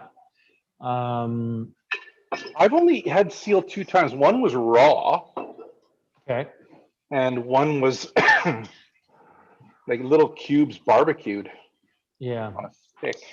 I had it like stewed before, so that was how my grandmother would make it. She would stew it. Young Hussey's asking us, what restaurants have you guys worked in? Tell us what city you're in. Maybe worked in when you're in a city that you understand, or you used to own a restaurant, Chris. I did, yeah. Onion? Yep, that's right. Onion. It's still around, I hear. It's called Union, wasn't it? Yeah, the building is still there, and I've seen Ivan milling around it, so I presume it's still there. Sean, Jesus. Oh well, young Hussey's in Calgary, so you guys have probably crossed more paths than what I was. Well, I worked my last job, and I got fired from it 13 years ago. It was at a place called St. John. What's it called? River Cafe. Yeah. In Calgary. Yeah, so I worked there a couple times in between trips to London. Worked in a place in London called St. John Restaurant for a long time. Known for a bit of heart and lung and liver and spleen and nose and toes and tails and tongues and sweetbreads and ears and skin cooking. Yeah. And bone marrow. Lots of bone marrow. Yeah, I worked off yet? I don't know. No, not really. It seems like everyone's still here. I worked at a couple of Don says he had some good barbecue last time he was in Calgary. I wonder if it's that place you brought me. That Hayden Block? They got a couple of restaurants, don't they? No, just the one. Just the one? Okay. Yeah, Hayden's good, I think. Yeah, I remember liking it. I like Hayden. It's good. Yeah. If it tastes good, then it's good, right? Yeah, I worked in a bunch of places around Ottawa. I don't know if you know any of them, but I worked at the Whale's Bone for a while. And did you serve whale? No whale there. Lots of oysters though. And then what about Mac Tac? you ever serve macatak there? Is that mackerel? What's macatak? Macatak. No, that's a whale. Okay. Usually beluga whale. Oh, I didn't know that. Yeah. So, either of you gents eaten alligator? I've had alligator before. I've eaten alligator. I didn't know what to make of it, to be honest. Yeah, I remember having it like a little, like it was like a little nugget kind of thing, like a cornmeal crusted chicken nugget kind of thing. It could have been anything, to be honest with you. It never really. I thought about the alligator. I thought it could have been some kind of weird bit of a chicken. I didn't really know what. Yeah. I don't There's a remember it having barbecue. a strong flavor in any way. Okay, so Don Penny is saying wherever he was on Main Street in Airdrie, and then he said Big T's was good too. And then over on Instagram, Dano is saying that Big Sky is supposed to be good for barbecue, and Young Hussy says Big Sky is subpar. I don't know about this. Can we place. get Bookham, Dano, and Young Hussy to fight? Fist fight on next Knifewear 101 at Tuesday at 2? Or we could maybe set up like some Rock'em Sock'em robots or something. Oh, yes, but like remote. We have to set it up so you can do it on Zoom. Zoom Rock'em Sock'em robots. Yeah. You know what? There's been a lot of food chat today, not a lot of knife chat. I don't think we've really missed any questions or comments. Does anyone have any kind of knife questions or food questions or? Anybody want to see this knife? Yeah, everyone should take a look at Fujiwara that fancy Denka Fujiwara. with Is that the one with the really very- curved handle? Yeah, look at the handle. It's really Yeah, good. that one, you took that out of this store. Did I? Yeah. You know what? It came I in. I remember really that liked knife. it, and nobody wanted to buy it for a few months, so I just said it's mine. I don't think it And made it. I don't think it made it a couple months, Kevin. I think you were a little quicker than that on that one. Was I more like one day? I think that was like a Sunday afternoon. You were like, well, made it the week. It's mine. That happens. Yeah. Well, because one of the rules about garage sale, in case maybe if there's anyone who doesn't know what garage sale is, it's maybe it's a bit early for us to be talking about it, but it comes up a fair bit. May long weekend. May long weekend. It's coming up, and then again in November. Yeah. So garage sale is we do it twice a year. It's one of our biggest kind of sales and promotions for the year, but it's a bunch of stuff that would be the result of Kevin's trip to Japan. So, you're cruising around, you're hanging out with new blacksmiths, maybe, Masashi. Masashi always makes something kind of new for garage sale. So it's a chance for the guys we already know to experiment and play. It's a chance for us to meet new people, kind of give them a try, see how our customers like it, see how we like it. It's sometimes it's a good opportunity for someone to clear out a bunch of stuff, and then we've got some really budget friendly knives. But why was I talking about that? Oh, because the rule for garage sale is that the staff aren't allowed to buy a knife until the first day of garage sale's over. Yeah. So like Tuesday morning we can buy knives. Yeah, or late. Because it starts on the Monday, right? Yeah, or late on Monday. Yeah. Like in Ottawa, we're not allowed to buy a knife until past 6:00 on the first day of garage sale. And that's just so the staff don't cherry pick all the cool stuff, really. And the rules apply to me too. So I have to wait as well. Yeah. So that's like I tell you, Chris, though, I cheated last garage sale. First time I've cheated. But it's because Kagura sent us 5 hunting knives and I took one. Oh yeah, but I think you were pretty open about that. Kagura-san's retired. I was pretty open about it. You were open about it. I think you showed the knife on one of these videos. Yeah, well, I saw the knife the first time I saw the knife. Sheba sent me a text. Yeah. He said, "Do you want this?" And I went, "Yes, I want that for me." Do you have any more? Right, and then I bought the rest of them, but I wanted that one for me. Did I tell you, Kagura-san's got some 240 Utos coming for us right away. Oh, fun! I could use another. So those might hit the shelves before February or in February. I'm Which would be awesome. realizing now that I was worried about my mom having seen this, but I think I should be more worried about my father-in-law having seen this. What does he like? Well, he likes to make fun of me. So if I set off the fire alarm, You know what I could do to make sure that he does is I can just send him a quick message you could on send him a Twitter. message. Yeah. I can do that right now. I'll just send him a quick message on Twitter. Yeah. Say, hey, You know what? You may as well. Let's just kind of get as much out of this as we can. You know? let's just get on top of this. I'll just send him a quick Twitter message and say, Yeah, hey, do that. Gabriel. Hey, you want to see something funny? Chris almost burned down the store today. Gab Finn.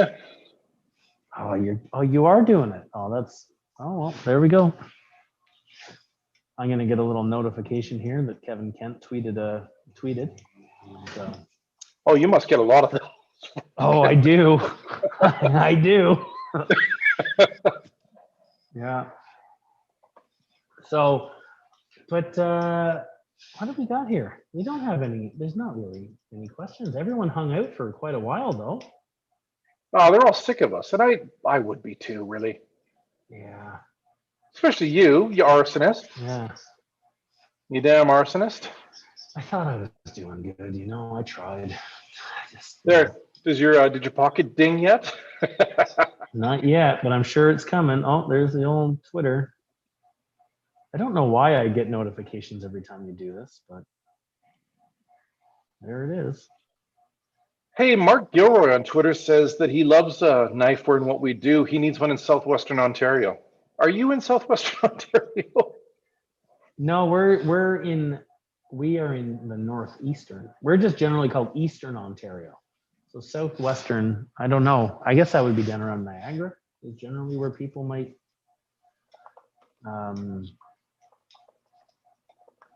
where you might describe that. I don't really venture outside of my my zone too much, except for when we would do pop-ups. You know, we'd do pop-ups. You remember when we used to be able to do pop-ups? Wasn't that cool? Yeah, we go to Toronto a couple times a year. That was fun. Toronto, Montreal. We went to Kingston once last year. So, Listen, Knifewear Edmonton just tweeted, fish, sperm, and fire alarms. If you're not watching Knife Nerd and Lordy on YouTube Live, you're missing out. oh man. Yeah. Fish. We should rename this one "Fish, Sperm, and Fire Alarms." Yeah, we'll get Nathan to name do them that after? for us. Yeah. Listen, is there any questions up there? I'm into questions.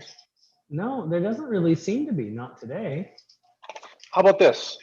Braised pig trotter. I have a big lump of it in my freezer, and I usually chip off a little corner of it and stick it in most stews I make. Braised pig trotter. Give us a W for weird and an N for not weird. I'd give that an N. Well, I don't think it's weird either, but I think it's unusual anyway. Yeah. I guess maybe when I thought of the idea of weird foods, I thought of like anything that you'd have, like I guess what's in my head as a weird food is something that you can't just run down to Superstore and grab. Like something that you might have to order or you've come about in a weird way, you know, like you've got, you know, you can't just like head down to the grocery store and grab a pig cheek, a cured pig cheek. I can't just go and get a, well, I did. I just went down to Vancouver at Oyama and got a cured pig's cheek. Yeah. So most people can't do that. You No. know, the lamb I neck, had to that make took a this- little bit of. This took me 12 months to make. Yeah. This is my lardo. That's just cured pork fat, back fat. What do you do with lardo? Me, I've done a couple things. You know, I like it like sliced really thin on a piece of warm bread. That's good. I may have had that today with some mushroom soup. Yeah, like that's a good move. So is you could use it like you did the guanciale, like how Don was talking earlier about scrunchions. Like you could you know, cube it up and render it out until it gets really crispy and like make like, That's a good idea. you know, pig fat croutons in your salad. That'd be all right. Mm-hmm. You know, maybe you could like wrap a chicken breast or something in it. Get some thin slices like that. You could do something like Oh, when my roommate gets boneless, skinless chicken breasts, I can just Yeah. wrap lardo around it. that. Yeah. Yeah. That's Turn it into totally what I'm something doing. big. That is totally what I'm doing. Alex is asking us if we've ever refused to eat something that was offered to us, and what was it? I'm a really adventurous eater, and Yeah. I'll eat almost anything that's put in front of me. But I've turned something down once What was that? that I can think of immediately. Have you? Have you ever turned anything down? Say, "Oh, I can't eat that." Mm, I don't think so. Not yet. Let me think for a minute. What's yours? It was silkworms, Mm, boiled in water. Silkworms, yeah. no salt. Just They were just boiled. so you can just experience the boiled silkworm flavor. And they were fat little caterpillars, That fat little sounds pretty white. They look terrible. like white. They look like huge maggots. Mm. They were huge fat maggots, boiled. Yeah, I've eaten You know what? like those If there was like some salt or something, like if there was just something that to give it anything, I'd have yeah. gone for it. But I was just like, here is just like a scooped, like with one of those strainers, I just scooped out a whole shitload of boiled silkworms, and I went, ugh. I did. I grabbed one at one point, and then I just put it back. Like, Yeah. I've never been faced with anything quite like that. I think I've been pretty good. Um, I know one time Alex and I we went to dinner at someone's bachelor party, and I told Alex I would pay for his entire meal if he ate this. Like there was like a whole roasted fish, and I told Al I'd pay for his meal and his drinks if he ate the skeleton, and he did. Yeah, Al's usually good for something like that. Al's brave and cost He is conscious. He is budget friendly. budget friendly. Dano Scrapple, as I understand it to be, is yeah, exactly. So Sean's meat scraps and cornmeal formed into a weirdly textured patty. Generally, what you would do is you would make. Well, it's not just a Philadelphia thing, Sean. It's a southern thing. So what you would traditionally you'd make it by braising a pig's head, and then stirring the meat into grits, and then you would set the grits in like a loaf pan, and then you would have something that you could fry after. It can be really good. Yeah, I reckon technique there dictates whether it's Yeah. good or disgusting. Yeah. But I reckon And technique is big on it. Listen, I've just finished my coffee that was really cold that last 2 monthfuls. yeah. I've got this. This is my mug that had the coffee in it, and this is Japanese gin from my freezer called Roku gin. Oh, Now, the Italians will do it with grappa, pour it in the espresso cup. But I'm okay with Japanese gin in my coffee cup. I quite like it. Is that weird? Is it weird to have a bottle of Japanese gin in your freezer? I don't think Just so. for moments like this. So, oh well, sorry, Fred. I think so. I think I was wrong. Fred is saying scrapple is a Pennsylvania Dutch thing. Oh, really? So yeah, I thought it was. I've seen it in the South, but I guess you can move from there too. So that's okay. I don't mind being wrong sometimes. But Troy has a sharpening question over on YouTube. He says, "How do you maintain?"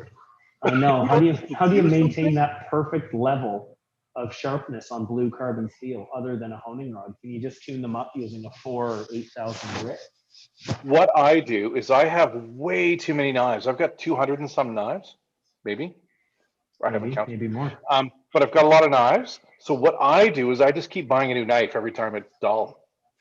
So that's how I keep them sharp. So maybe a different answer would be you might find that using a leather strop works really, really well. Let me grab a knife here. So, if you want to do it on a strop, let me show you. You just kind of just pull the edge across the leather. I'm not using a ton of pressure. But this is a really good way if you're trying to keep them like kind of shaving sharp. Leather is going to really bring it a long way. You don't want to put your knife to the stone too often, even a 4,000 or an 8,000 grit stone. Every time you put a knife to a stone, you're going to remove a small amount of material. Now with those higher grit stones, you're not going to be removing a lot of material, so it's not really something to stress out too much over. But sounds like a leather strop, maybe with some stropping compound like the chromium oxide, would probably do exactly what you want it to do. So, You know what, Chris? I'm going to say something controversial. A lot of people say they touch their knives up on a 4,000 or an 8,000. yeah. To keep them tip top. I don't. I always go down to 220 or 1,000. And just go up from there, right? I always go right back to the beginning. Yeah. Just take them all the way through the steps because Yeah. I know that if I touch it up on an 8,000, it won't be as good as if I Yeah. just started from scratch. Yeah, well, because I guess if you're I'm a fussy old lady, right? Yeah. And I really do like my knives to be insanely sharp. Oh, fighting Usyk just showed up. Says, howdy, folks. Had to get the ham and bean soup going, so I'm late. So he's missed out on everything. I want to know what kind of ham. Did you use an Usyk ham? Oh my! So you missed out on quite a bit of excitement today. Look cured Usyk ham. Yeah. We were trying to get a lamb neck braised in the store. You say we, you say Chris.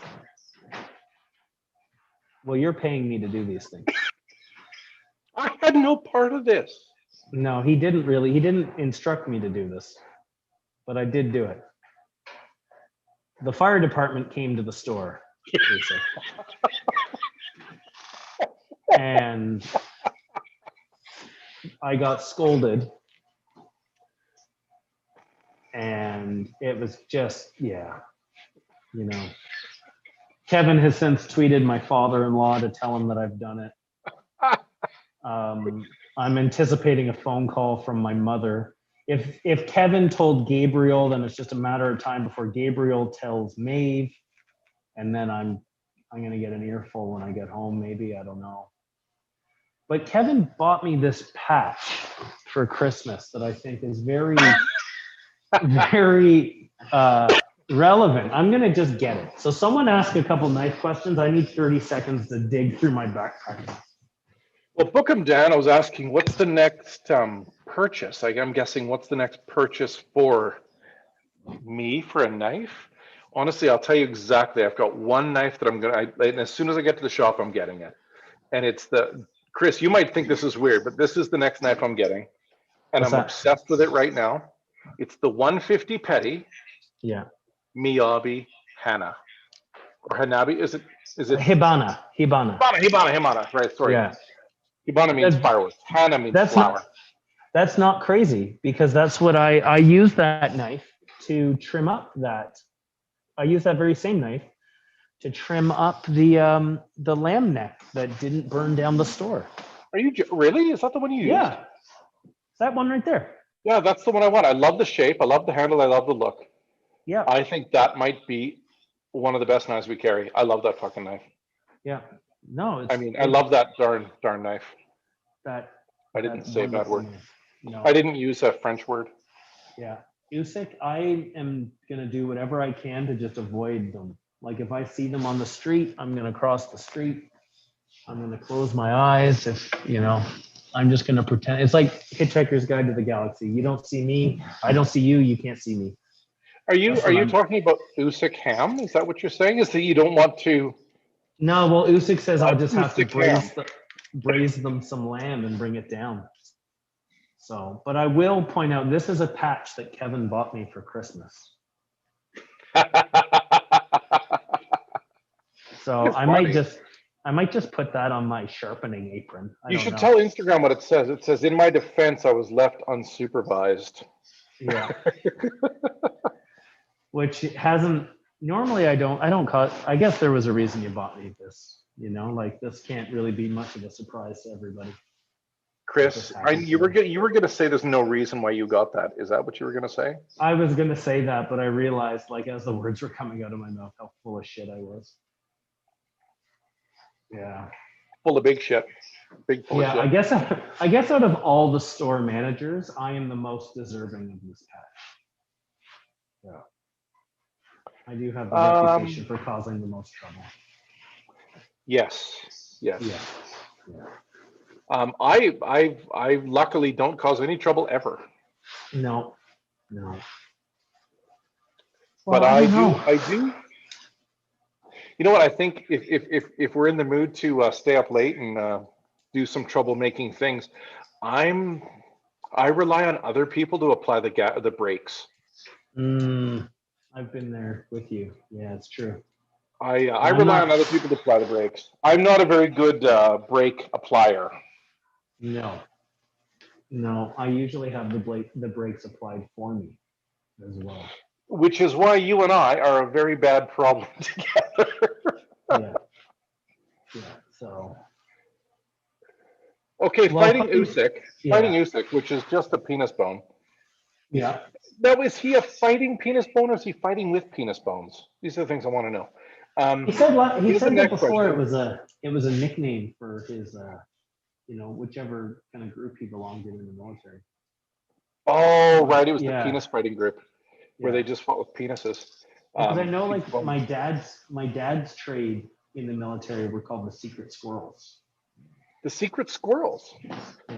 Not as scary as a fighting Usyk. No. Anyway, he has a knife question. He says he's currently in love with the look for broncas. What do we think about broncas? I think broncas are just a badass Santoku. Okay, here's my whole thoughts about bronca.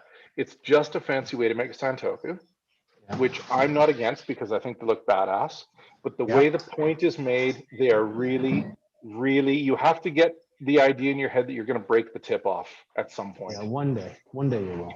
You just have to accept that you'll break it because it's a design flaw. It looks cool, but it's not a strong way to make a tip. So the tip. You know what Naoto was saying?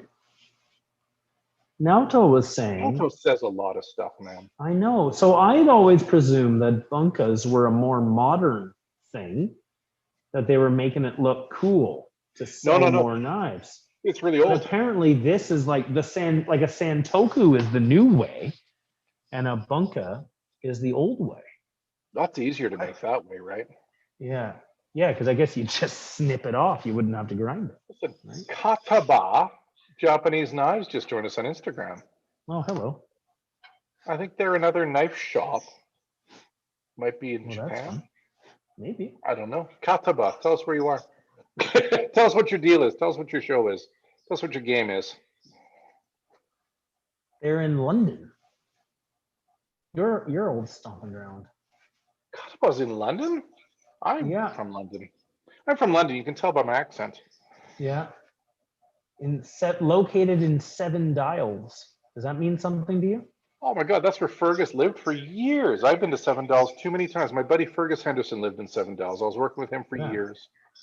I used to cook in that kitchen. 69A Endell Street. You know where Endell Street is? That's also where the first Neil's Yard is. Neil's Yard Dairy is there from. The first one is there in 7 Dials. It's a cute little place, man. I'm looking at pictures of their shop. So next time I'm in London, I'm going to show up and visit them. And there's another looks like there's another knife shop in Stoke Newington, which is kind of pretty close to where I used to live. So maybe I'll go and visit them too. Huh. Oh, they got I got things to do.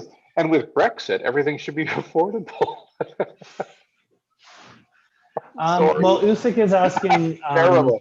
Would we say the same about a Kiritsuke? Yeah, you know what? The Kiritsuke is it's like a Gyuto, but more flat. Yeah, I would say. It doesn't have as much rocker. And it depends who makes it, really. Yeah. And the tip, again, is more brittle. The tip is more likely to break off than a Gyuto. When you're looking at Kiritsuke, it looks badass. I was going to say, when you're looking at Kiritsukes, though, make sure that you're looking at what you want, because a Kiritsuke is a more traditional single bevel knife. And a lot of blacksmiths will make a double beveled one now. Like Masashi will call his like 210 and 240 in the Shiroshu line. He'll call that a Kiritsuke. The Moritakas make a Kiritsuke, but they're double beveled, whereas traditionally it's a single beveled knife. Yeah, I don't So have a just- single bevel Kiritsuke here. Yeah, we don't have one in the shop either. They don't tend to stick around very long. So just like a word of warning, just kind of make sure you know what you're looking at. I think the only single bevel Kiritsuke's we normally get come from Katauka-san. So if you're looking at a Moritaka or a Masashi, you're A-okay. So Kataba says I should come and visit them next time I'm in London. I'm totally doing that. Sevendale's a really cute place there, buddy. Neil's Yard Dairy's there. Neil's Yard Remedies is there. Kataba, the best knife shop in the world. Kataba is there. oh, look at that. That's some high I know. price. Yeah. I've been to a couple of knife shops. They must be the best in the world, I'm guessing. I'm totally going to visit them. I'm going to bring them a shirt. If I show up there with a Knifewear shirt, they better have a Kataba shirt for me or some kind of bump we can share. I like that. Some sort of trade. What's that, a condom? Yeah. Maybe I should- Oh, it's a sticker. It's a sticker. You should get a tattoo on your forehead. Okay, Chris, let's talk about your tattoos. You Yeah, got a tattoo of a trout? I do. Yeah, that one's right. Let's there. see. Let's Hard see. to Where's a trout tattoo? Right there on my arm. I can't see it on the It's YouTube. hard on YouTube. I haven't. Just because they're in different spots here. So, I gotta stand up and I gotta throw it in the chair. So yeah, I got this trout here. He's a little dapper trout, a little hat on, And he says just trouting about. just trouting about. Do you have like a tortilla chip bag logo tattoo? Yeah, well, that one kind of looks like one.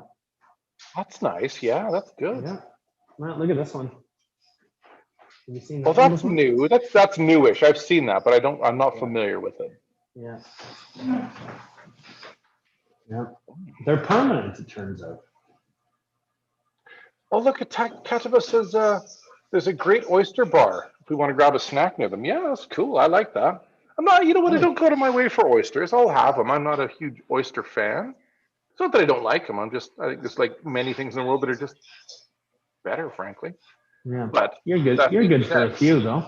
That being said, I'm good for at least half a dozen oysters. Yeah. Can of Guinness, pint of Guinness They do go. with They do go oyster. pretty well.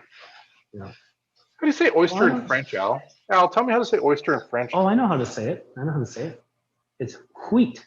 Huître. Oh, that's That's how you right. spell it. Yeah. Wheat. But it's probably wheat. Yeah, you gotta say it fast. You wouldn't have a hard T on there, probably, unless Yeah, it's it's- plural, I suppose. Wheat. Yeah, it's Huitre. That's how you spell it. Huître. But, yeah, there you go. That sounded very French. I'm not very good at that language.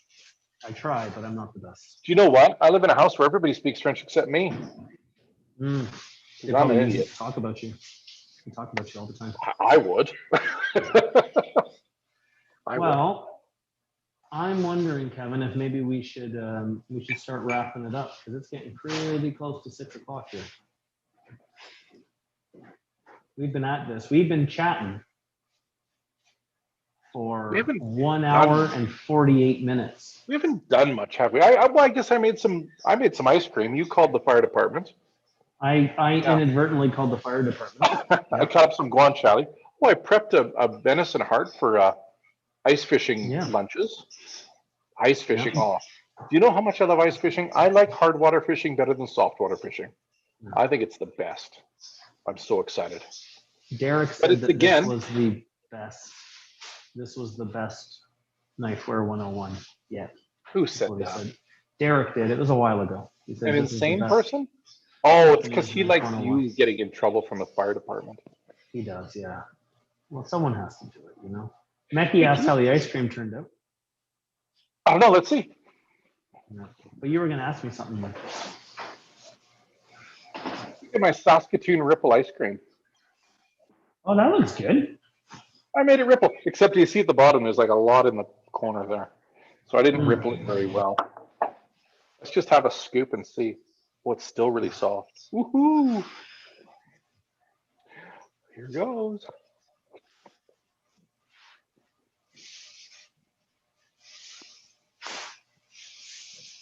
I would eat that. Mm. I'm Oh, totally eating Francis, this. thank you. This was fun. I might share that with somebody. I might Only not. if you want to. You don't have to. Well, why don't I? So, this is our kind of.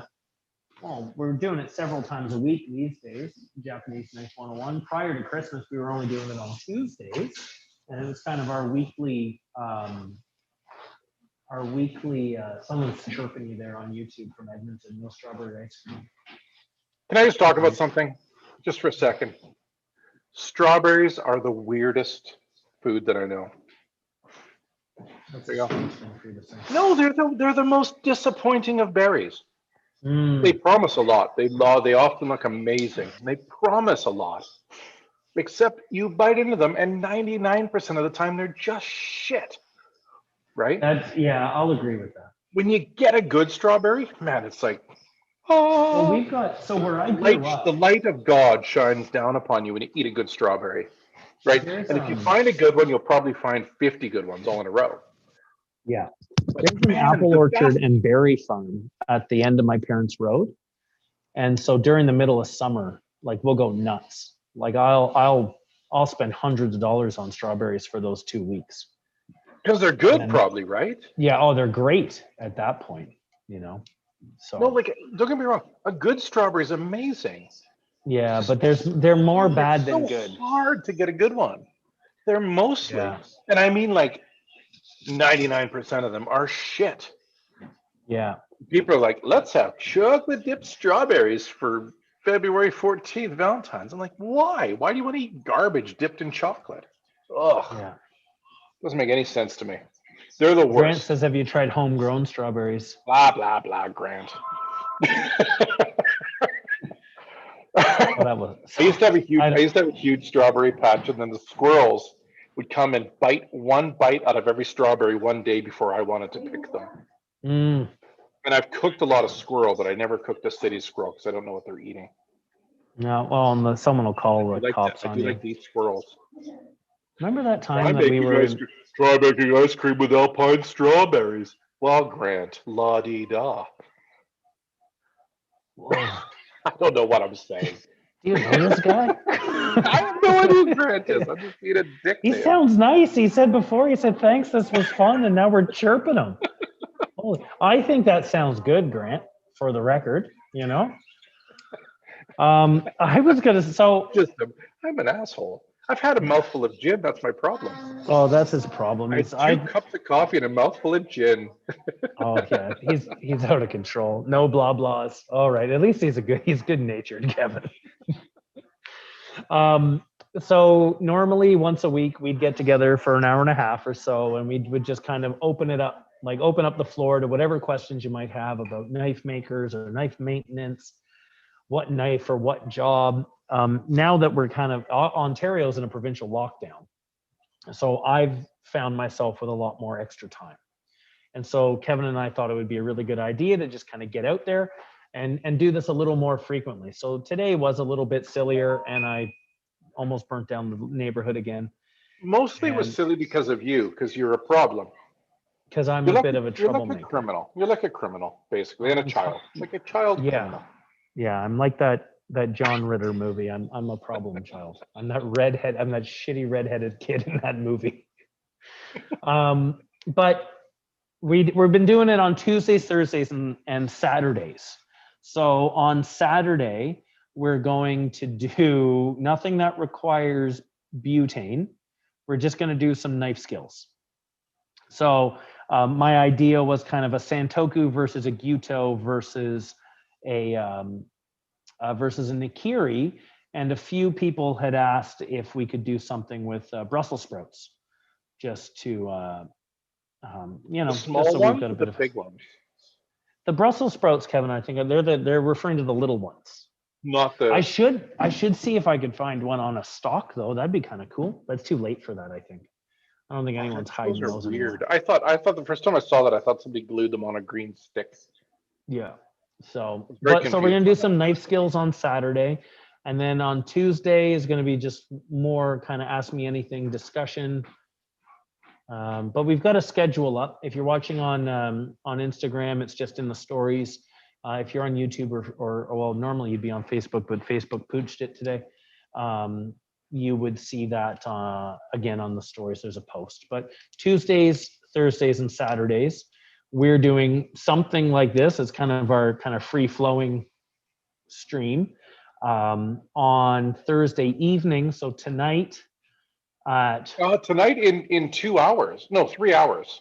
yeah, 3 hours from now, we're going to have the fellas in Vancouver are going to do some intro sharpening, or at least that's what it used to be. I don't know, like they were doing just kind of like kind of basics sort of thing, but they're all over the place now. I think they start with basics, but then it just gets out of control. It gets pretty nerdy pretty fast. I think Owen drinks a lot, and I think Francis smokes a legal cigarette with his left hand, and then everybody gets it gets all weird after that. Yeah, I think if I did those things, it would give an explanation for my behavior. Well, I thought you smoked the left-handed Marv bar today. No. Sometimes I eat the left-handed chocolate bars, but that's about it. Good lefty chocolate bar. The lefty chocolate bars. And then Nauto tomorrow afternoon is going to do more of an advanced sharpening. So that's where you want to ask about. Is he back on that tomorrow? It's on the schedule. Shit, that means I'm busy tomorrow afternoon. Damn. I was hoping to go for a bike ride. I can always help him. I can help him. I'm not doing anything. I can help him. I wanted to go ice fishing on Saturday. Am I supposed to be doing this thing with you on Saturday? Nope, you're fine. Jeevan's going to do it. Was he really? Yep. Yeah. Because I could do it. I could do it, but it would be from a frozen lake. No. It's covered. You're fine. And it might be, and hopefully it's interrupted by ice fishing. Yeah. Well, you know what? I'll send you the Zoom link, and if you join, you join. Just have Zoom on your phone.